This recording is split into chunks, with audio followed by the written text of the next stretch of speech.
Step left, one country, step right, another. Same cafe. We are told borders are simple. This side us, that side them. But the world didn't read the manual. Wars ended. Kings traded valleys. Rivers moved.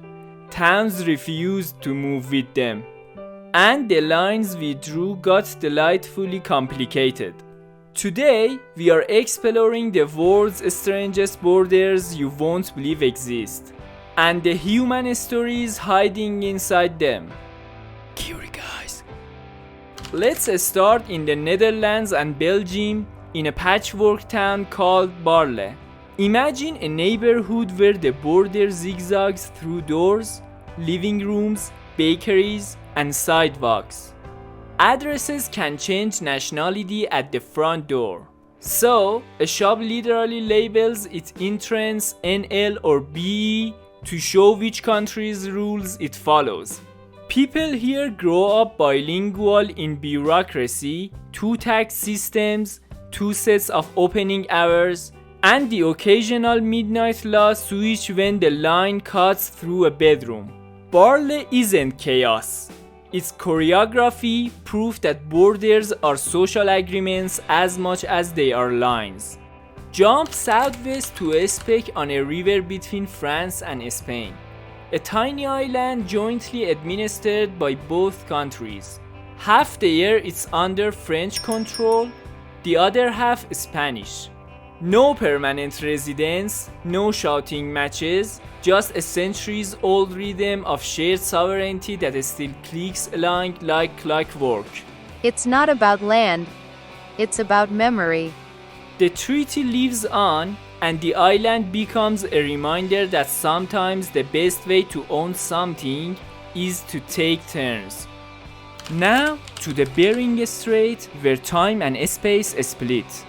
The Diomede Islands are neighbors divided by the international date line. One island is in Russia, the other in the United States, and they are separated by roughly 21 hours. On a clear day, you can look across water and literally see tomorrow. Here, the border isn't a fence or a wall. It's an idea. A line we invented to keep the calendar sane, draped over an ocean that doesn't care. Head back to Europe and you'll find Llívia, a slice of Spain maroon inside France. It's an exclave. Spanish schools, Spanish signs, Spanish laws, surrounded by French fields. History carved it out as an exception, and people just adapted. Drive the special connecting road, buy groceries, go home. The border is there, but life flows through it like water around a stone.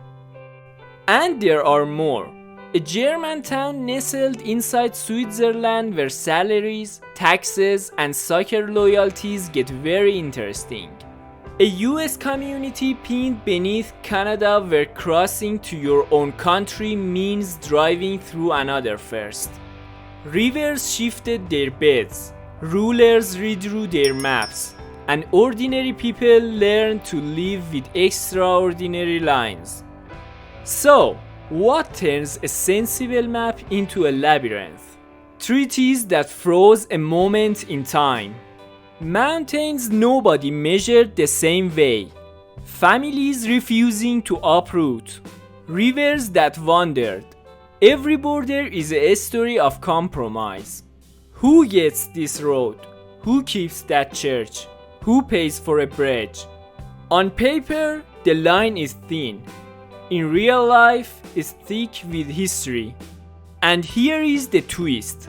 These broken borders work. People get mail. Kids go to a school. Shops open and close, sometimes according to 2 sets of rules. The messiness doesn't stop life. It makes it human. It proves that nations are agreements constantly negotiated in the places where lines meet people. So, the next time a map looks clean and certain, remember the cafe split between 2 countries. The island that changes hands like a handshake. The village looking at tomorrow across the water, and the town that's Spain on the inside and France on the outside. The world is full of borders that make no sense, and yet they make perfect sense once you hear the story. Which one rewired your idea of how countries work? Tell me in the comments. No borders, just human hearts. May peace be the line we share. Until that day, be informed and stay curious.